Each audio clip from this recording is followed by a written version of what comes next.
আলো ঝলমলে স্টুডিও, সামনে হট সিট। কোন বনেগা ক্রোড়পতির ১৭তম সিজনের সঞ্চালকের আসনে বলিউডের মহানায়ক অমিতাভ বচ্চন এই জনপ্রিয় কুইজ শোর মাধ্যমে প্রকাশ করলেন নিজের অনুভূতির কথা, স্মৃতিচারণা করলেন নিজের সংক্ষিপ্ত রাজনৈতিক জীবনের অভিজ্ঞতা নিয়ে।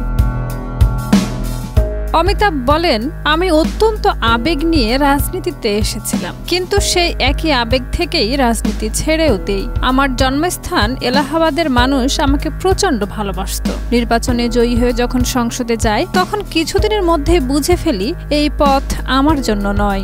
রাজনীতি একটি অত্যন্ত কঠিন কাজ। এখানে আপনাকে একদিকে তাকাতে হয়, অন্যদিকে শুনতে হয়, আর প্রতিটি প্রশ্নের জবাব দিতে হয়। এটা সত্যি চ্যালেঞ্জিং। তিনি আরও জানান, সেই সময়ের অভিজ্ঞতা তার কাছে অমূল্য। বলেন, আমি জানি না রাজনৈতিকভাবে কতটা সাফল্য পেয়েছি, কিন্তু ওই সময় আমি ভারতের আসল চেহারা দেখেছি। ভারতের হৃদয় কিন্তু গ্রামে বসবাস করে। সেসব জায়গায় গিয়ে আমি দেখেছি সাধারণ মানুষ কিভাবে বাঁচে, কিভাবে কাজ করে। নির্বাচনের সময় তারা যে সম্মান দেয় তা সত্যি হৃদয় ছুঁয়ে যায়। আমার সঙ্গেও এমন হয়েছে বহুবার।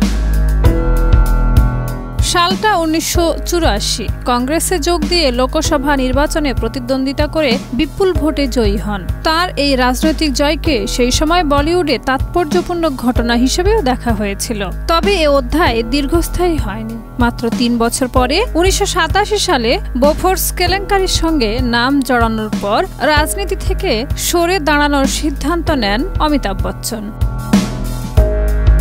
শাহিদা রুবি, মাই টিভি।